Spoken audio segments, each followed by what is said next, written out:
This version of Biden, intellectually, analytically, is the best Biden ever. Marijuana, pot, grass, whatever you want to call it, is probably the most dangerous drug in the United States. Dangerous drug. It is clear, however, that if left unchecked, Saddam Hussein will continue to increase his capacity to wage biological and chemical warfare and will keep trying to develop nuclear weapons. Being a pro-war pundit means never having to say you're sorry. William Crystal led the march to Baghdad behind a battery of Washington microphones. He has not responded to any of our requests for an interview, but he still shows up on TV as an expert. He's got to begin to show progress in 3, 4, 5 months once the U.S. troops get in. The Times liberal hawk Thomas Friedman also said no. We're not trying to show you propaganda. We're just showing you what is. We're just showing you what is.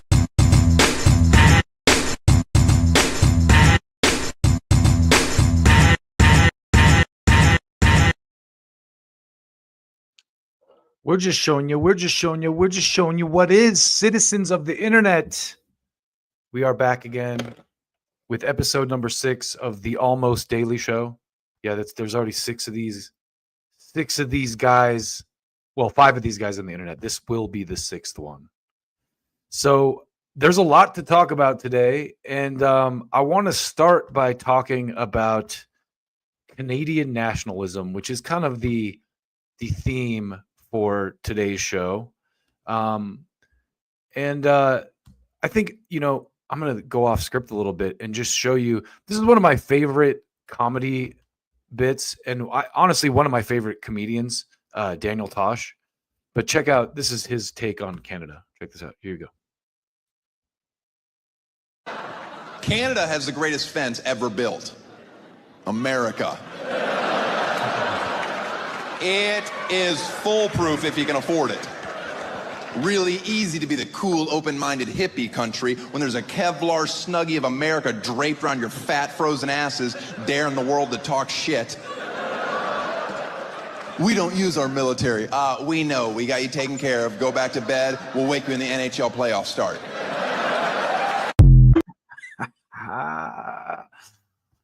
So let's get started with tariffs on Canada.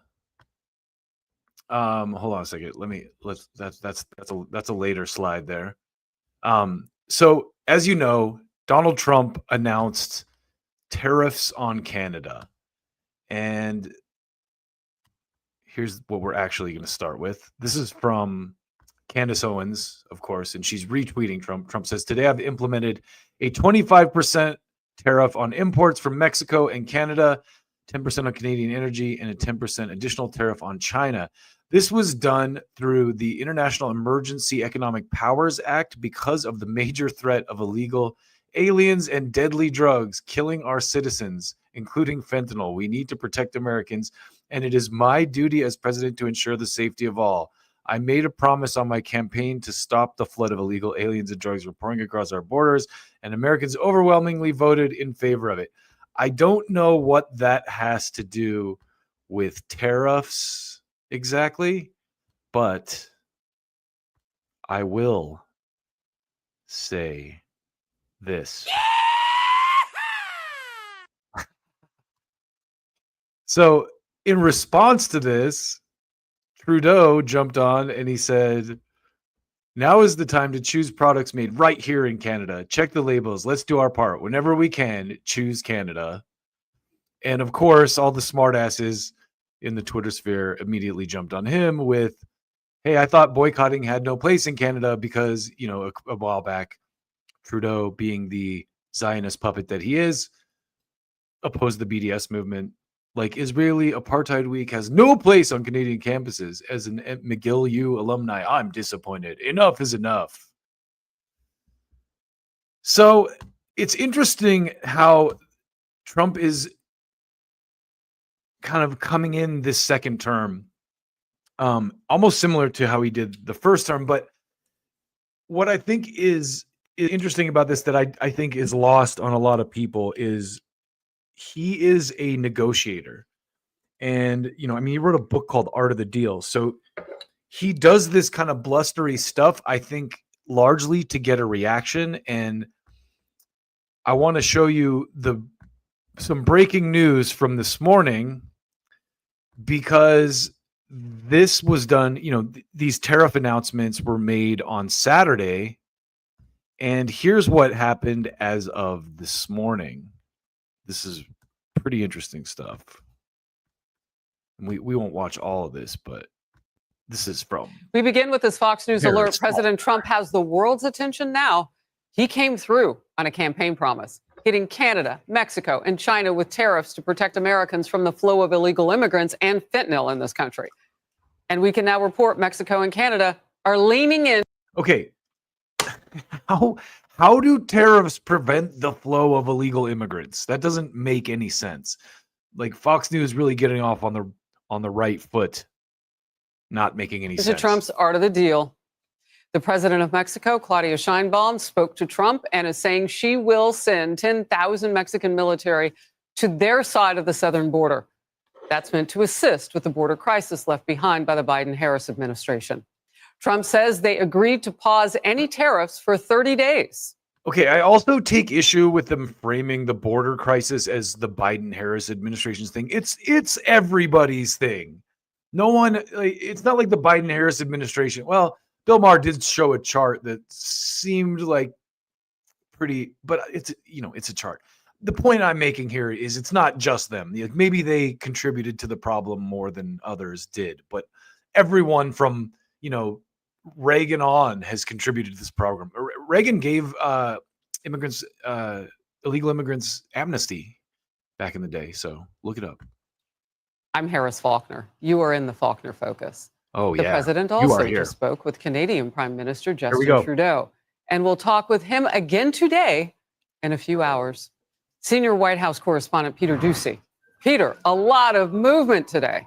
Just in the last few minutes, Harris, we found out how much it costs to get rid of a 25% tariff for a month. The cost is 10,000 Mexican troops. And President Trump himself just went live confirming this. He's saying, I just spoke with President Claudia Sheinbaum of Mexico. It was a very friendly conversation wherein she agreed to immediately supply 10,000 Mexican soldiers on the border separating Mexico and the United States. These soldiers will be that be a telegram? What's that little T down there? Oh, Truth Social, my bad. Designated to stop the flow of fentanyl and illegal migrants into our country. We further agreed to immediately pause the anticipated tariff for 1 month, during which we will have negotiations headed by Secretary of State Marco Rubio, Treasury Secretary Scott Bessent, and Secretary of Commerce Howard Lutnick, and high-level representatives from Mexico. I look forward to participating in those negotiations with President Sheinbaum as we attempt to achieve a deal between our two countries. And the president deployed some of his economic advisors to the shows this morning to explain that this wasn't about punishing consumers. It was about something else. President Trump was absolutely 100% clear that this is not a trade war. This is a drug war. There are perhaps 100,000 people last year that died of fentanyl, and the fentanyl is coming in across the Mexican and Canadian borders. 80, 90, 95% of Mexicans want the drug war to end, and the same is true in Canada.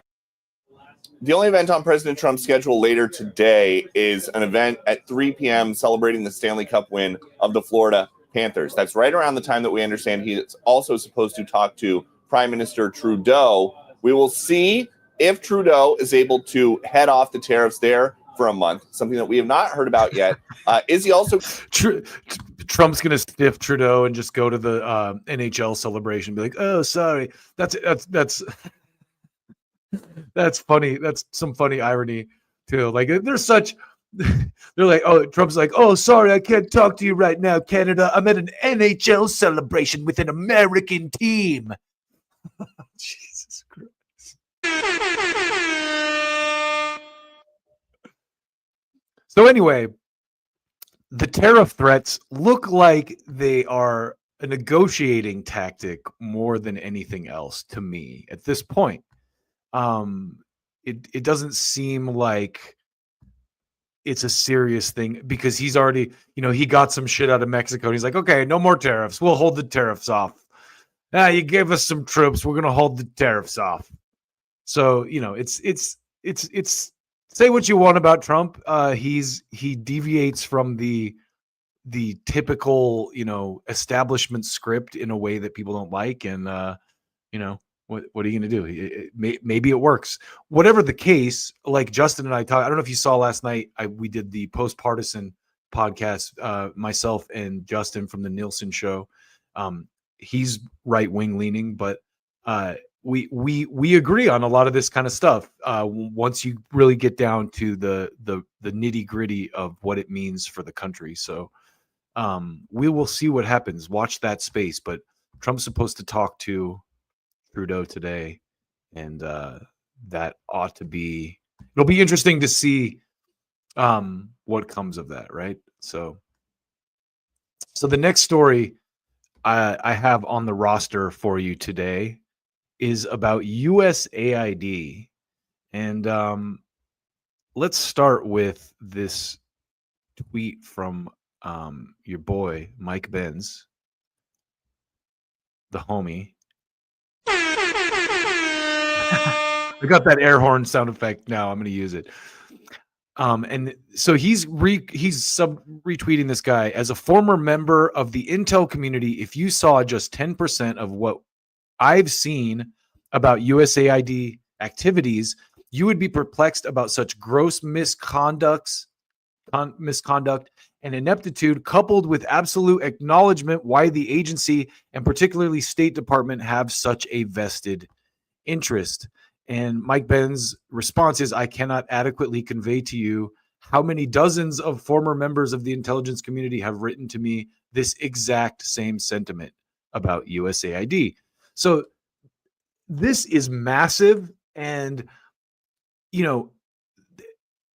this is the kind of thing that, again, I'm grateful that we have, that the election turned out the way it did, because none of this would be going on if Kamala Harris had won. If Kamala Harris had won, there would be 8 million talk shows about how amazing it is for women and patting ourselves on the back. And look, I do think we will have a woman president one day, and hopefully it'll be someone like Tulsi Gabbard, who's legit.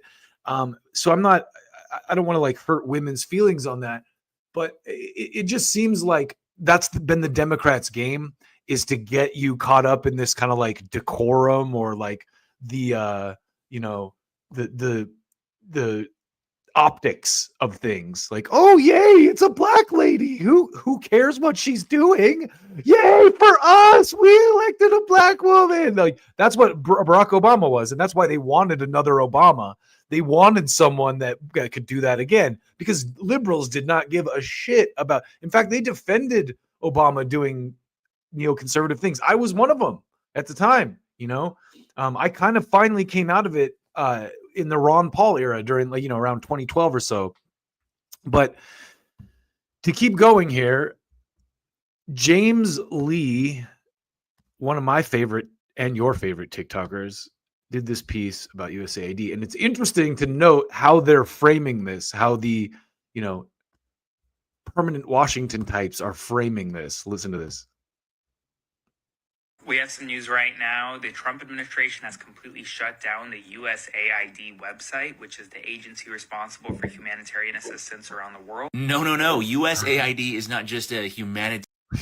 It sounds like that. It's Orwellianly named USAID. USAID. We're trying to help people, you guys. Come on. Why are you shutting us down? Aid organization. It is a front in order to run covert intelligence ops around the world, to do coups and regime change operations and all kinds of other criminal activities. In the mid-2000s, USAID was exposed for building a, quote, fake Cuban Twitter designed to lure in young users and slowly feed them anti-government content to spark protests. Do you know what the color revolutions were? That worked. And so that's what, this is a repeat of that. They're basically using, I would much rather, let's be honest here.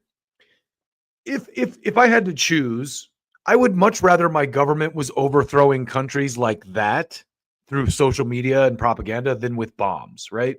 Like with Gaza, for example. I would much rather the, USAID type NGOs or cutouts of the CIA were like propagandizing Gazans to believe that like Hamas is evil and Israel is the only way to fucking come around than I would them just bombing and murdering all of them. You know what I mean? It's like, as far as warfare goes, this type of like psychological warfare is much less, much more benign, I guess, to me than like actually murdering people. And it's like kind of like what the US has always been best at, right? Like we've always been best at media, Hollywood, making our movies, our culture is what we export. But let me let James finish it. USAID was also involved in the 2014 coup in Ukraine, which some argue has led to the war in Some Russia. argue. And this stuff goes back decades and decades and decades. Some In argue. 1973, USAID helped pump in millions of dollars to overthrow a democratically elected leader, Salvador Allende, to install a dictatorship that would be more friendly to the U.S. interests. The organization is we've been doing this for decades and decades. It's called Iran. Also involved in other sketchy activities like this, pause to read, and also this very interesting rabbit hole if you want to go down it. All the while, USAID was actively pressuring. Wait, let's go back Democratic where he said pause to read. Hold on, because I never paused to read that. Read that. Hold on. Interests. The organization is also involved in other sketchy activities like Feds, U.S. taxpayer funds helping irrigate, fertilize Afghan opium funding Taliban. Yay! This, pause to read, and also this very interesting rabbit hole if you want to go down it. All the while, USAID was actively pressuring media organizations around the world to censor certain narratives.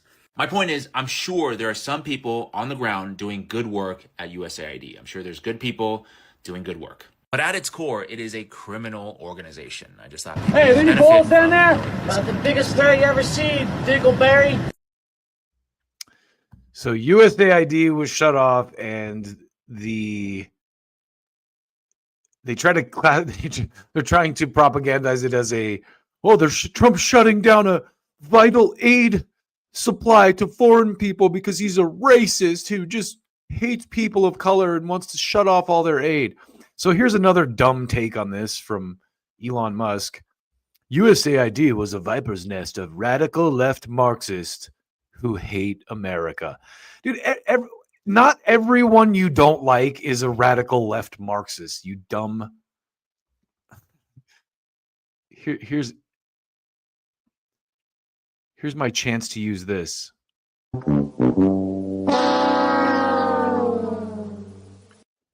This is one of those things where during the election, you saw a lot of people like Elon Musk calling Kamala Harris and Joe Biden, or Kamala Harris and Tim Walz, radical left Marxists. Well, let me ask you this question.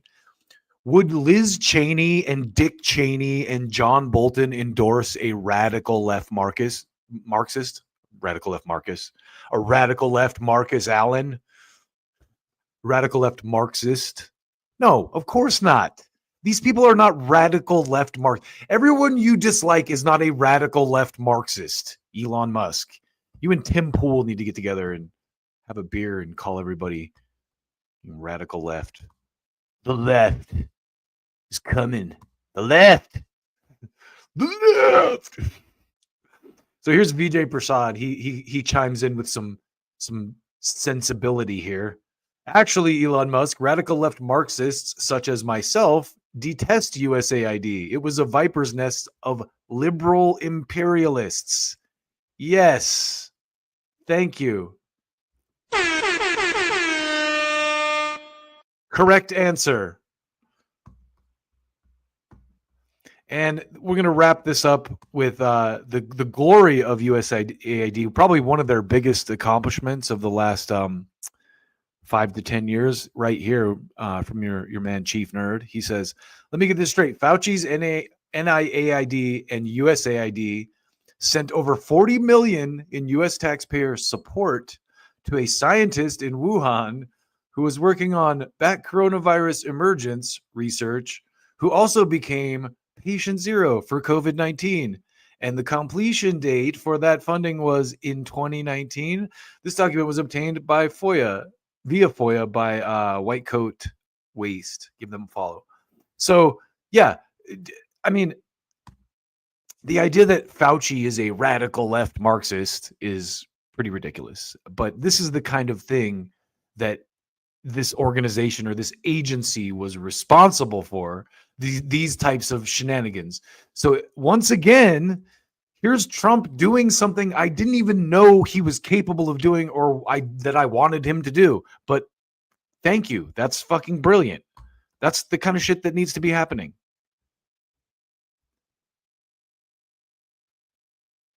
So on this note, I just want to continue down the path of, the changing landscape here. And we can talk about Tucker Carlson. He's still one of the better journalists out there to this day. Actually, now that Trump's in power, doing things to attempt to hold Trump to account for the things that he promised on the campaign trail. So one of those things that he promised was to release the JFK files. And this guy Tucker had on,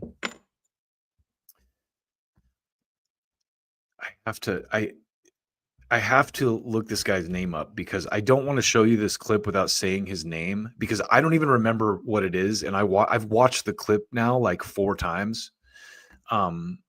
So just give me 1 second. But anyway, so the overall, okay, so the guy's name is Jefferson Morley. Sorry, Jefferson Morley. My eyes are so bad with these. I'm also wearing sunglasses. Jefferson Morley. So, okay, Tucker had this interview. I just wanted to make sure I said this guy's name because he's a good reporter. So Tucker had this guy. His name is Jefferson Morley. And they talked about the releasing of the JFK files, which, Trump famously signed this executive order to do. And this guy, Jefferson Morley, kind of goes into the kind of finer details about what this means and what they will have access to that they haven't had before. Now, in this clip, they're going to talk a little bit about MLK. And this is something I thought was really interesting. Tucker Carlson basically blowing the lid on this as well. The MLK assassination seems completely fraudulent, like the story behind it, and of course, since he was a black man, no one really looked that deep into it. But Kennedy was a different story, also because he was the president, and MLK was like a civil rights leader who, obviously a lot of the public probably didn't like at the time because they were racists. But in this clip, aside from that, one of the things I love that this guy Jefferson Morley does is he kind of gives you some of the hard details on the stuff that you're going to want to see to make if this is a legitimate thing, right? Because throughout history, even the last time Trump was in office, he did something along these lines, and the agency that kind of manages these things blocked it. They didn't really block it; they just didn't comply. They didn't do what they were supposed to do. So anyway, listen to this real quick. This is Tucker and Jefferson Morley. Kind of hard to get out of it. Yes. Because there are informed people like and especially you paying attention. Yeah. I'm a little less confident on the Martin Luther King assassination files. And I think of all of these crimes, there are 3. There's the murder of Bobby Kennedy, the murder of JFK, the murder of MLK. I think that story the official story is the least plausible.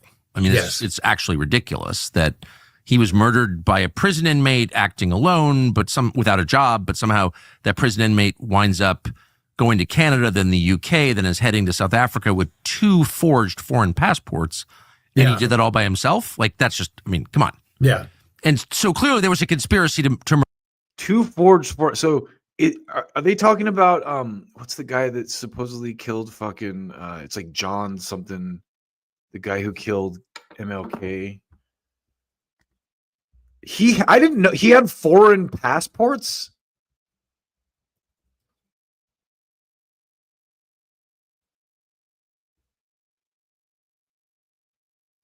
So one of the things I thought was interesting about that too is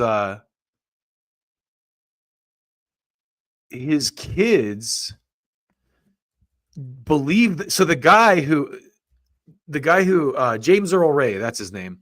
So James Earl Ray claims that he didn't do it, and MLK's kids believe him. That was the thing that made my daughter taught me this. Like I remember picking my daughter up from school one day, and she's like telling me this. She like red pilled me on MLK, and she was like in grade school too. She's like, "Did you know the guy who shot MLK claims he didn't do it, and that MLK's kids fucking believe the guy?" And she didn't say fucking, but she was a little kid. Anyway, murder Martin Luther King. I mean, I don't think any normal person thinks otherwise, and certainly knows the details. So are we going to find, like, what do you think we're going to find there?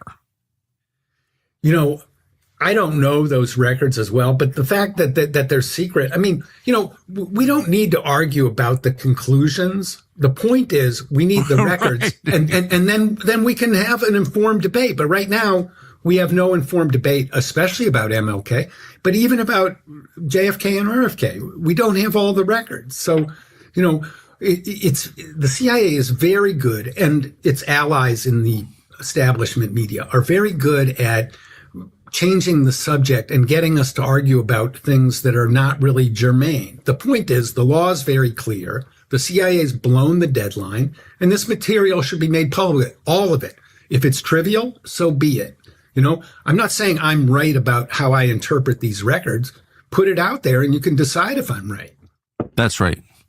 What are the chances that we get full disclosure in the next month or two, or what seems like full disclosure, and every media story says, see, there's nothing there? If we get the documents that I'm talking about, that will not be a credible narrative. And let me cite a couple of examples, Tucker, because thank you. This isn't a fishing expedition. Okay. So in one of the key documents that's still redacted, unbelievably, in my view, is a memo that Arthur Schlesinger. Listen to this. This is crazy. Wrote to JFK after the Bay of Pigs. Kennedy was very disillusioned with the CIA. He felt they were trying to dictate policy to him. And he talked about reorganizing the CIA. In the words that are often quoted, breaking up the CIA and scattering it to the winds, right? So this was actually a concrete expression of that impulse. We need to do something about an agency that's out of control.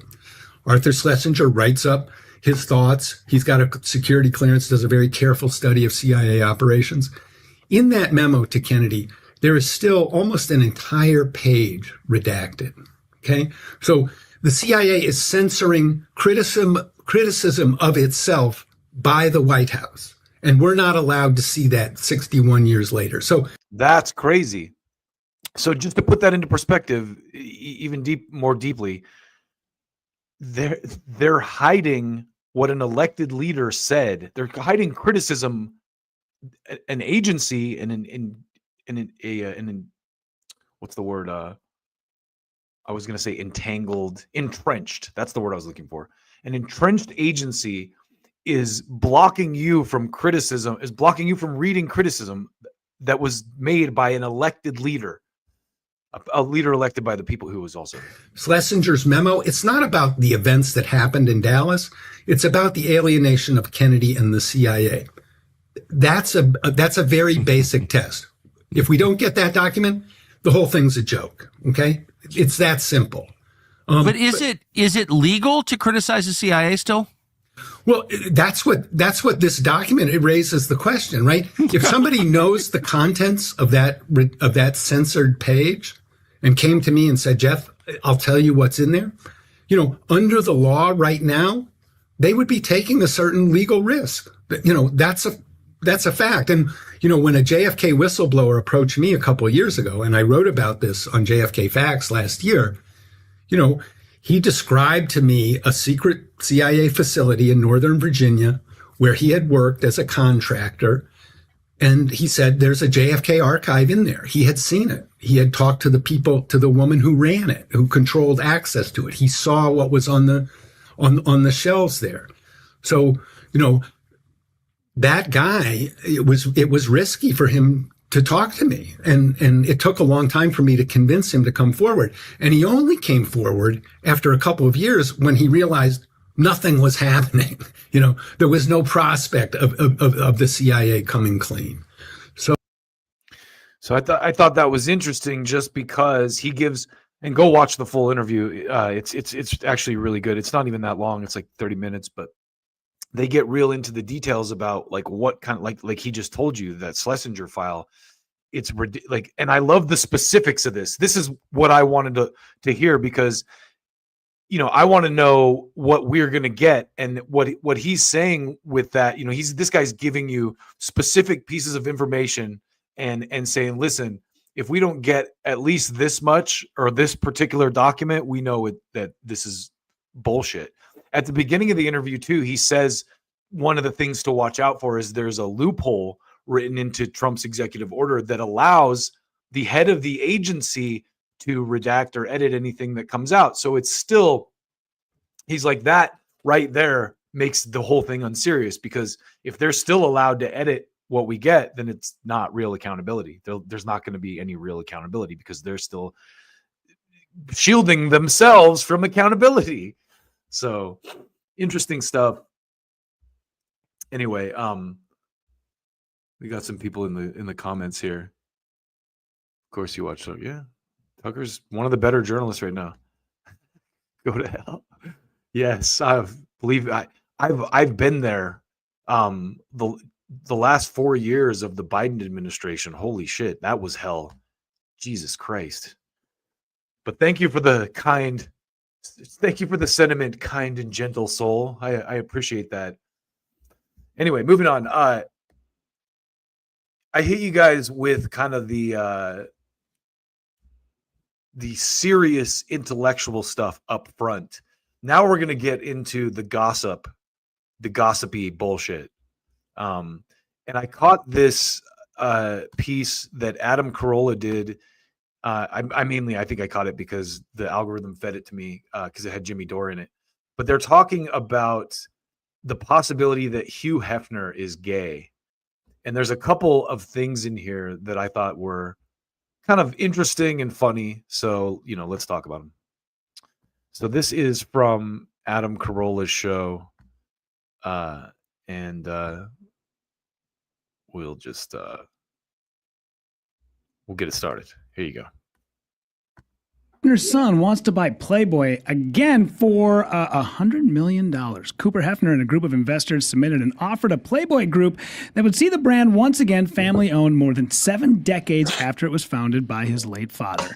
As part of the proposed deal, Hefner and his investment firm would buy back the Playboy brand and run the intellectual property. Playboy Group, whose stock was as high as $50 a share in the spring of 2021, was trading at less than $1 a share on Monday. Why was it that high in 2021? I believe that they had made some big moves when it came to trying to move to like a digital platform.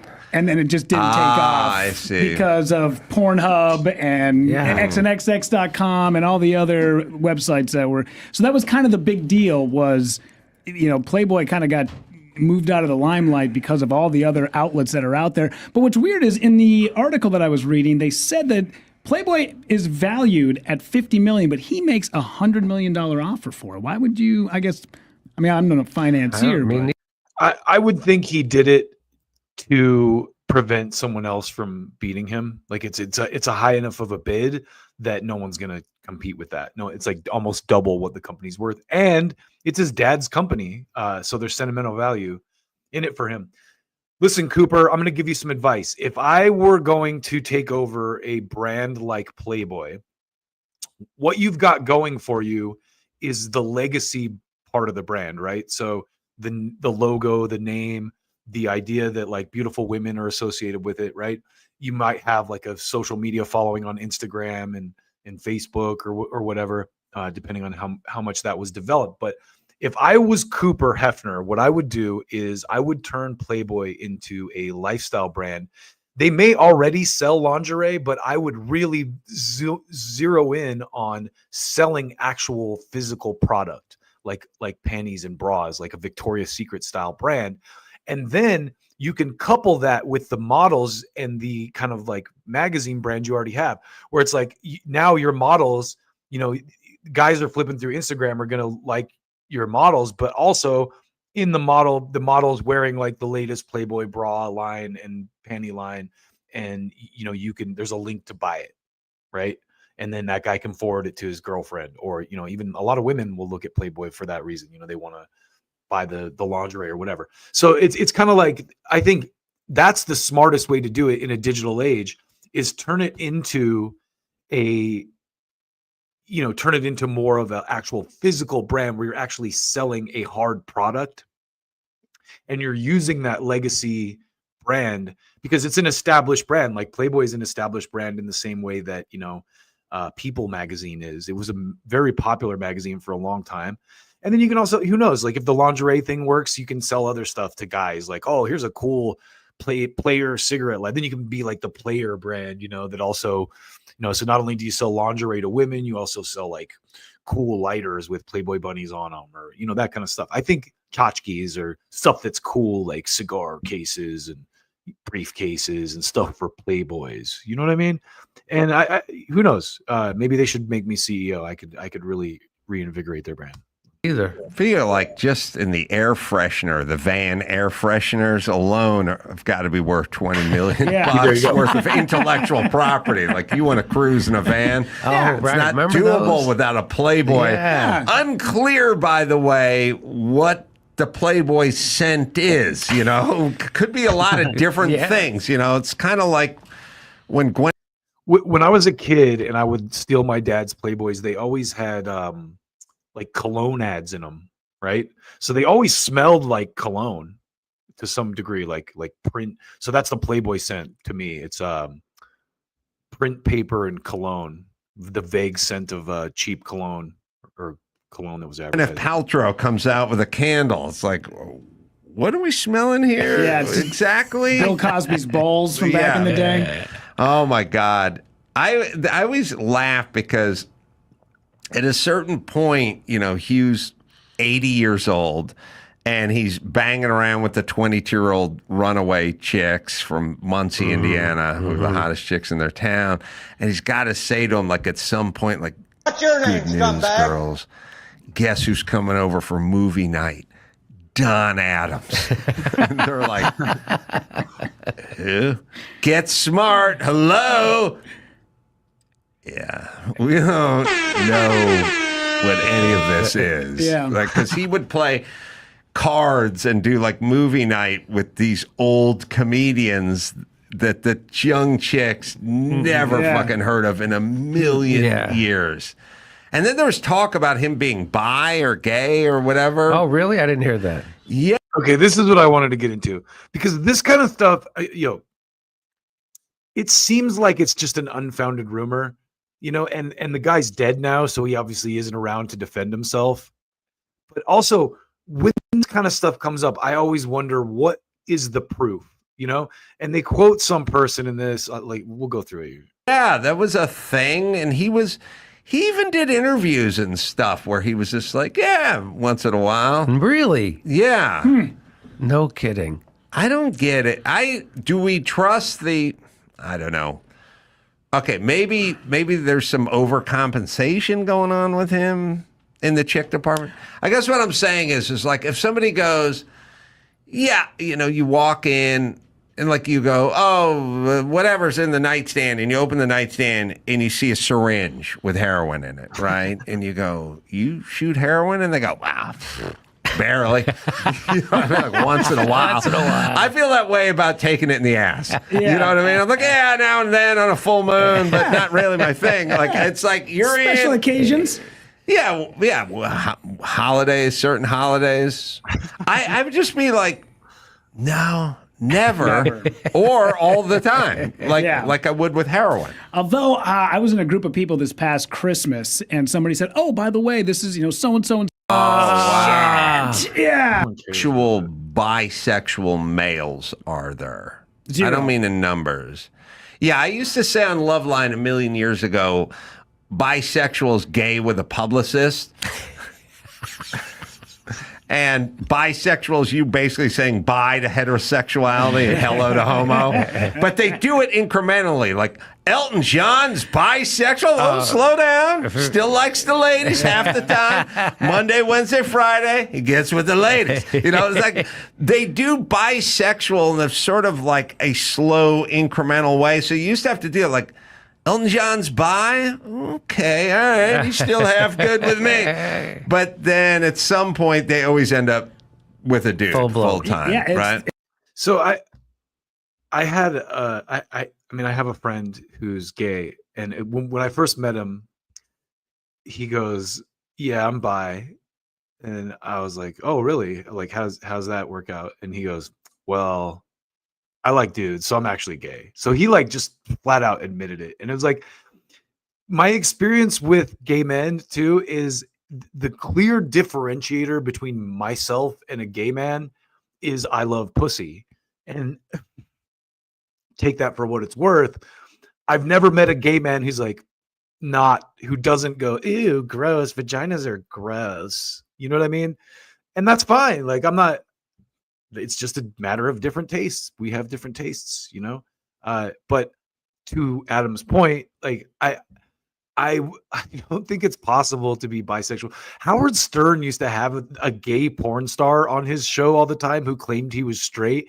And I was always just like, how do you get aroused for men if you're not gay? Like, I'm not attracted to men. You know, I sometimes I wish I was, because it'd make my life a lot easier, but I'm not. So, you know, it's like, I don't understand how you could be a gay straight porn star. Anyway, let's keep It's going. the same as anal. You can't just go right in. You got to ease into it. Yeah. Hefner's personal physician, Dr. Mark Saganor, was in a romantic relationship with Hefner for almost 40 years. No. Wow. Hefner's daughter, Jennifer Saganor, I guess, claims... Whoever wrote this article didn't proofread that, it, clearly. Hefner's daughter, is that her? No, that's Dr. Saganor's daughter, I'm guessing, right? Yeah. Dr. Saganor's offer, otherwise it'd be a weird coincidence that Hefner named her Jennifer Saganor, claims that her father and Saganor, oh boy, now I'm getting confused, had a spiritual connection. Hefner also acknowledged experimenting with bisexuality. Oh, Jennifer Hefner. Okay, so Jennifer Hefner. So Hefner's daughter. Hefner's daughter said, yeah, they were spiritually connected through jism. Yeah. You know, like Rudy, you and I have that same. So I wondered what the proof is of that, because it's always like someone said it. It's gossip, right? It's like it's not provable, and the guy's not here. But he also said Hefner acknowledged that he experimented with bisexuality. So, you know, there's a good chance that it is. Is that a jism connection? There's a couple more things in there I want to talk about before they spirits. That's a code word for cock. Right? Yeah, that's how they do it. They're spiritually connected. Hefner also acknowledged experimenting. By the way, experimenting is like when they go, you know, the politician, the Republicans, I experimented a little with drugs like everyone, and you dealt meth in college. So experimented with bisexuality. He was down with the fellas.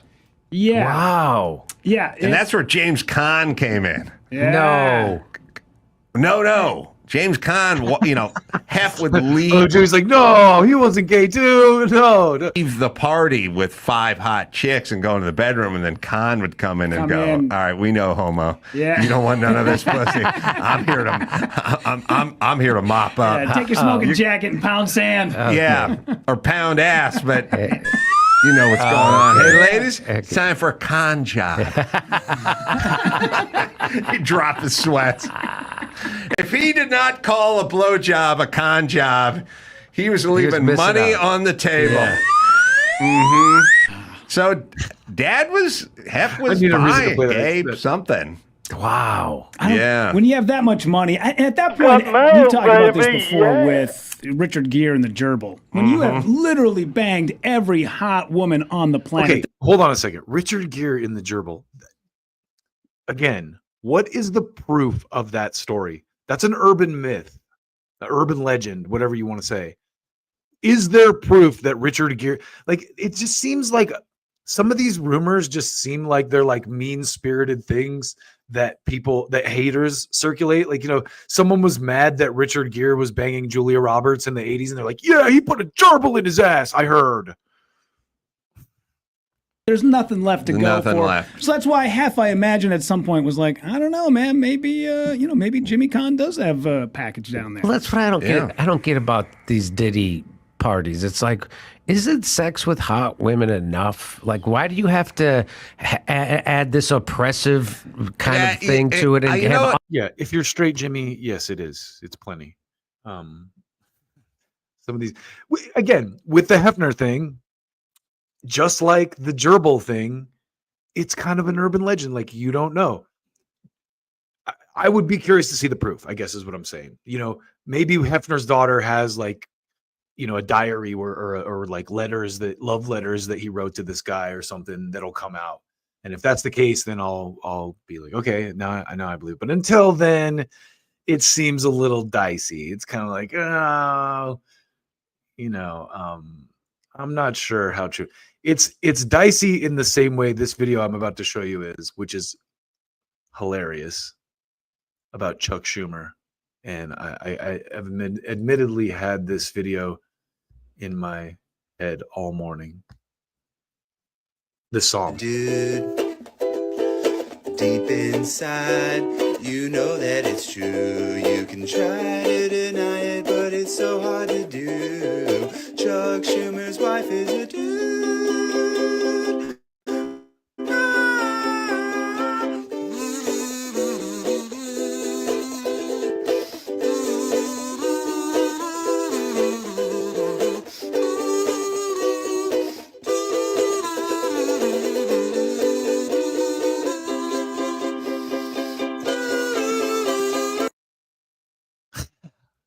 All right. I'm very annoyed that it didn't show the full thing, so we're gonna watch that again. By the way, the reason I'm showing this is I feel like it's an unfounded urban myth, just like Richard Gere and the gerbil is. Chuck Schumer's wife is a dude. Deep inside, you. Chuck Schumer's wife is a dude. Deep inside, you know that it's true. You can try to deny it, but it's so hard to do. Chuck Schumer's wife is a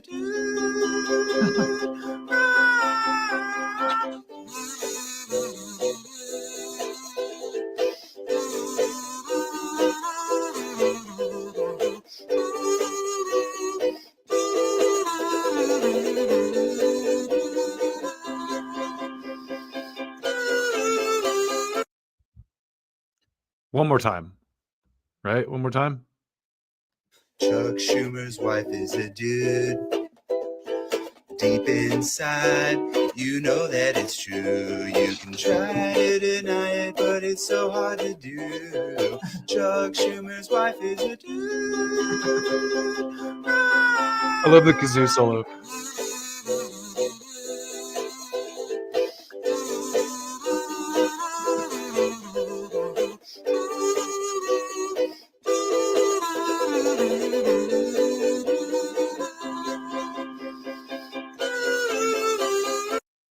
Brilliant, Byron. I forget what that guy's handle is, but I should probably share that because that's a funny ass. Sorry. His handle is Byron the Magnificent. Byron _the_ Magnificent. That's hilarious. Again, urban myth. But speaking of petty, childish, silly things, I woke up this morning to, when the first thing I do, it's so unhealthy, but the first thing I do when I wake up in the morning is, hold on a second. Hold on one second. The first thing I do when I wake up in the morning is look at Twitter. And this morning, one of the first things I happened to see on Twitter was a beef unfolding between the Young Turks and Emma Vigland. And I'm going to start you with this this clip from Emma's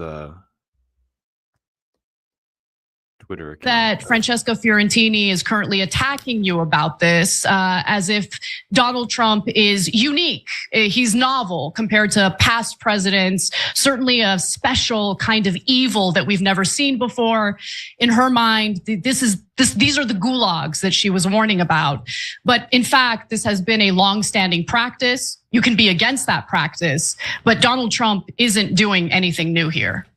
Yeah, so I'm going to address it. I think that the clip that Francesca's using is misleading and totally out of context, but that's okay. But I know that— No, it's not okay. No, it's not okay. That dishonest.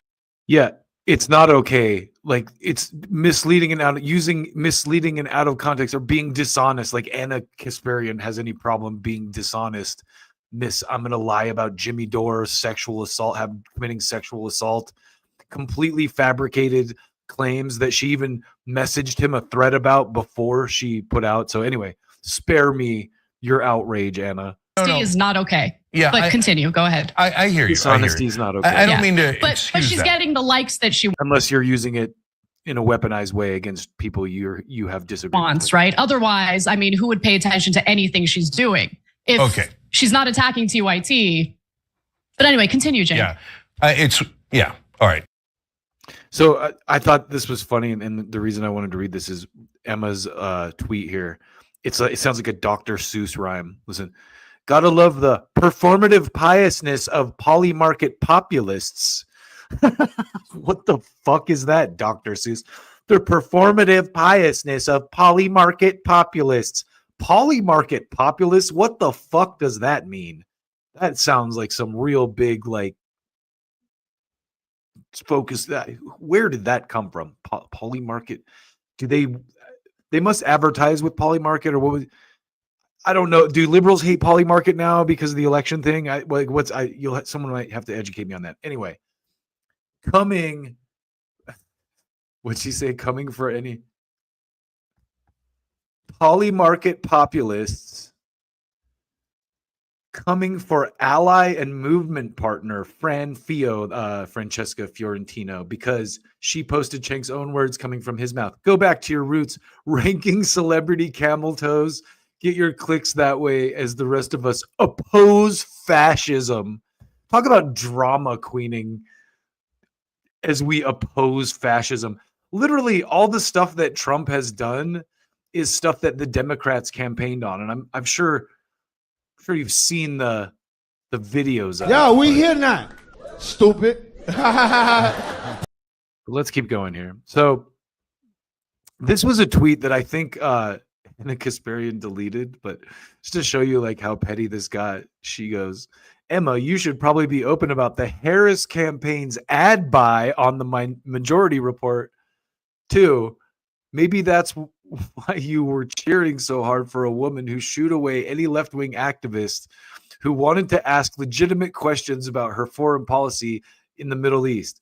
So it's funny to me now how the Young Turks have literally, Trump's election made them realize like how far behind they are, and that they suddenly became Jimmy Dore, the person who's kind of just speaking outside of the partisan, echo chamber and like just talking sense, no matter which way the wind blows on an issue, the political wind blows. There's, and by political wind, I mean, if you're a Democrat, you're going to think this about this issue. And if you're a Republican, you're going to think this about this issue, and Jimmy Dore is not that person. He's just an honest person who calls it like he is and like he sees it. And the Young Turks have never been that. And that's one of the reasons these people don't work with them anymore. But I digress. Emma Vigland, I would argue, went somewhere even worse. Stan Cedar is even worse than the Young Turks. That guy is an MSNBC shill who he's like basically MSNBC on the internet. Completely fucking, frosted over bullshit, like frosted bullshit, if that's a term. If it isn't, it is now. Frosted bullshit, basically. Stuff from the, echo chamber of MSNBC land, brunch liberal hell. So anyway, to keep going here, here's this original tweet from Anna that I'm going to read you now. I remember Emma telling me verbatim, I never have to work a day in my life if I don't want to because of how wealthy her family is. Your mom threw a nice little fundraiser for Senator Gillibrand in 2019, right? I bet someone can look that up. I bet you can verify if that's true or not. You gumshoes out there. I didn't do it yet, but I probably should have in preparation for the show. I'm sure there's got to be some kind of truth. Why would she just make that up? That's a very specific thing to make up, to pull out of your ass. Oh, your mom did a fundraiser for Senator Gillibrand in the year 2019 on December 31st at 12:17 p.m. Whatever. I get why you're so attached to a party that fucked over the working class over and over again. So I don't really expect her to understand what it is like to live in a neighborhood that's been overrun with criminals due to the policies she preaches in the name of gaining social capital. Anna must have, there must be some homeless people living in her neighborhood or something in LA. So she's mad at the Democrats now for that. Fran did a hatchet job on Cenk, even though he was kind enough to waste his time going on her show in the name of openness and understanding. No, dude, if you go on these shows, you better expect to be hatcheted. The media culture in this country is so pussed out because of the last. Everyone just expects to we got to be nice, decorum. Let's be nice to each other. Let's not ask let's not ask difficult questions or make people be honest about why they believe the things they do or make them defend the things they believe on any level. Let's not do that. God forgive you if you do that. Jesus Christ. So anyway, I knew he was making a mistake. These people aren't interested in building any coalitions. They're not open to understanding anything. They don't give a shit about winning policy goals. This is Jimmy Dore 10 years ago, literally. Literally, the worst thing Cenk ever did was open up the company to these people. They came in, leached off what he built, and turned on him for the clout the first second they could. That part of it, I don't think is completely. I think there's probably some truth to that. But I don't think, like Jimmy, for example, people like Jimmy who were part of the Young Turks and then left and kind of started their own thing. He didn't build his brand on attacking the Young Turks, right? He just was Jimmy Dore from day one. I didn't even know he was on the Young Turks for a long time until he started talking about Aggressive Progressive, because I never watched Aggressive Progressives. It was one of the shows that they kind of buried. Anyway, also, tell me, Emma, since taking a sponsor is so unacceptable to you and the 4-person company you work for, how many of the dozens of employees at TYT should Cenk lay off to appease your judgmental ass? Tell us. So that last part I didn't quite understand until I realized she's defending them being funded by advertising. She's like, we have a big staff that we have to fund with advertising money. So once I thought about it in that perspective, it made a little bit more sense to me. But that aside, I don't think that the point she's making or some of the points that she's making are relevant. So Emma snapped back with this banger of a tweet. This is clearly a lie and it's not my reality. He also says MR did paid ads for the Harris campaign, ? Never happened. By the way, who did TYT sell their email lists to? So now it's getting catty, right? I knew it was a matter of time before Anna distorted our private convos for her own agenda. It's all she's got. Well, Anna also has a track record of doing that, as she did with Jimmy Dore. But it's funny to watch this play out because from that response that Emma made that there's some truth to the stuff that Anna said about her taking money from the Harris campaign, even though she denied it. So I'm curious. It'll be interesting to see how the Twitter sphere picks this up and if someone is able to prove that Majority Report took money from the Harris campaign. I wouldn't doubt that they did, maybe not directly, but probably through that's how they do it. They give their money to a studio or something. And then that studio gives the money to the influencer. It's like that. What's that guy, Harry Sisson, dude, that was on TikTok? He's like, well, the DNC doesn't pay me. And then someone just went and found the name of I think it was Ian Carroll, that did that. He like went and found the fucking the name of the company that paid Harry Sisson and like found out that they're a Democratic Party or the DNC gives them money. So that gives them plausible deniability, right? So she can go on Twitter and be like, we didn't take any money from the Harris campaign. No, we took it through like a subsidiary that took their money and then gave it to us. We took it from an agency to support the Harris campaign. That's more than likely what happened. Anyway, I thought that was cute that these guys were kind of fighting about that. And I try not to engage in too much gossip, but we're having a little bit of fun here.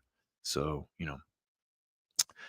to end the show with the last big piece of gossip, I don't know if you saw Selena Gomez is crying about fascism, in this similar way to Emma Vigland here. But it was funny enough and disingenuous enough that the internet picked it up and turned it into a meme. And just to give you an example of what that looks like, you've probably I'm so sorry. I should get a sound drop of this probably, but I'm sure you've probably seen this, but just to refresh your memory in case you haven't, this is an example of one of the memes, and this one's kind of dirty, of course. I guess that's my brand, right? But here we go. I'm so sorry. I wish I could do something, but I can't. I don't know what to do. I saw another one that said, when someone overcooks your steak. This one is like this woman complaining about her knees at 30. She's like, my knees are already blown out at 30 years old, which is, to me, a good example of how fucked up our food system is, because I'm 46 and my knees are fine. So you need to check yourself, lady, if your knees are fucked up at 30. Anyway, point of me showing that was just to show you the Selena Gomez memes that are going around based on that performative gesture that she did. And I wanted to show you what I thought was, just to kind of close things out here today, what I thought was the best kind of breakdown of this by Candace Owens here. So here's Candace's take on Selena Gomez crying on Instagram. Very well put. I'm sorry.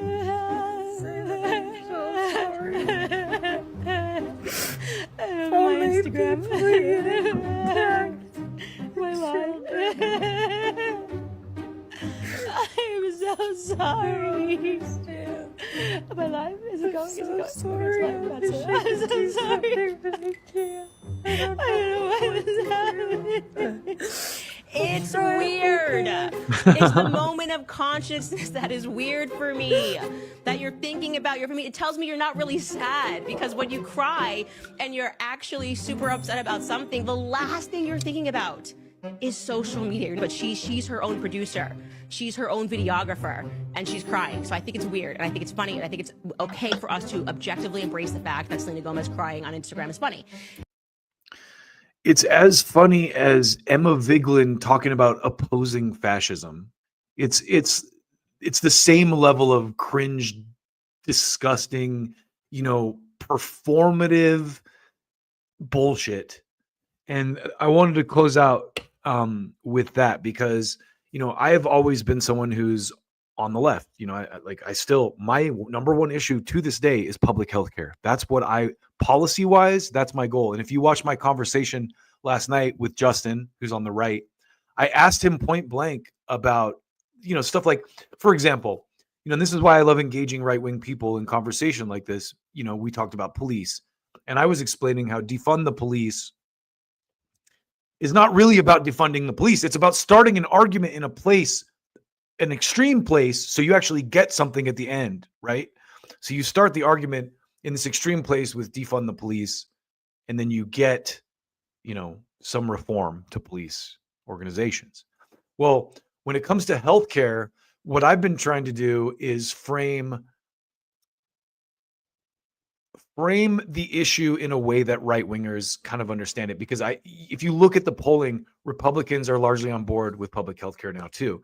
And so I've said this multiple times, but and I showed the clip of Tim Dillon and Joe Rogan talking about this, but these guys are, technically the right now, I guess.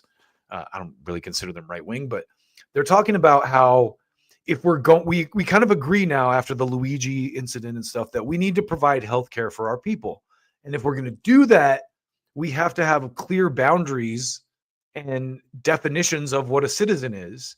So, as shaky and as, upsetting to a lot of people as this whole Trump thing is with the immigration and kind of like tamping down a little bit on that, I think in the long run, if you look at it from this perspective, it's going to be good for the working class, which is ultimately what we want, because you look at any market, your labor is being devalued. Labor is devalued by the fact that we have open borders, and it's done intentionally. If you don't think it is, where have you been? These people that run large companies love being able to take advantage of, illegal labor because there's so many benefits to it. First of all, it's cheap. Second of all, you don't have to give them health care. Third of all, if they unionize, you just deport them back to their country. So you have these people by even more of the ball sack than you have an American worker who can unionize and has all these constitutional protections. And so I just want people of my ilk to see this thing for the bigger picture, which is, we at the end of the day, we want policy, not posturing. Right? Policy, not posturing. And I'm going to close you out today by showing you this clip of this comedian who kind of sums up what the Democratic Party has become. And I almost think it's gotten so ridiculous. It's almost like conservatives like the Cheneys infiltrated the Democratic Party and turned it into this caricature of itself. The kind of people are like, oh, men can have babies, but like, oh, you don't like science, but also men can have babies, and like, oh, you hate women, but also like, what is a woman? I don't know. Like, guys could be going bathrooms if they have a dress on. It's like that's what the Democrats have become. And this comedian, her name is, for the record, Ali Colbert with a K, not like Stephen Colbert, spelled like Stephen Colbert, but with a K. So Allie's gonna let you know what she thinks about the definition of modern. I'm liberal, but it's totally embarrassing and unsustainable at this point. Like, it's just, could you imagine a zombie apocalypse in our society? Republicans would be like, let's carpet bomb all the zombies. And the Democrats would just be like, hey, they don't like being called zombies! They prefer to be called the undead! They like the undead! We should put them in a room in case we find a cure. We can inoculate them, bring them back to life. They'd be wearing shirts, the undead are alive. It's like... So, fantastic point. And again, that woman's name is Ali Colbert. Fantastic comedian. Check her out. And we're going to close you out today. I'm going to take you out today with a treat, courtesy of your boy, Max Blumenthal. And this is Max Blumenthal at the UN, talking about the Ukraine war and who's the beneficiary of it. Anyway, thank you for tuning in. Appreciate you all. Like and subscribe, all that good stuff. And we will see you next time for another episode of the Almost Daily Show on the Politics channel. And once again, if you haven't noticed this before I go too, I just want to give you some clarity. The way it's spelled, politics, Polyticks, has a meaning behind it. Poly means many, and ticks are blood-sucking insects. So that's the double meaning and the reason behind my cool, modern spelling of politics, in case you were wondering. Anyway, I'm going to take you out today with this Max Blumenthal of the Gray Zone remix. This is fire, 100%. This is a mix I made the beat for using samples from the Gray Zone and video of Max Blumenthal's speech at the UN Ukraine war. Anyway, enjoy it. Thank you again. We'll see you next time. Take good care of yourselves.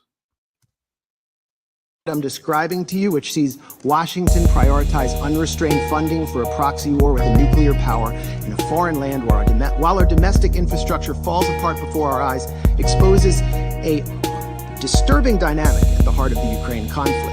An international Ponzi scheme that enables Western elites to seize hard-earned wealth from the hands of average U.S. citizens and funnel it into the coffers of a foreign government.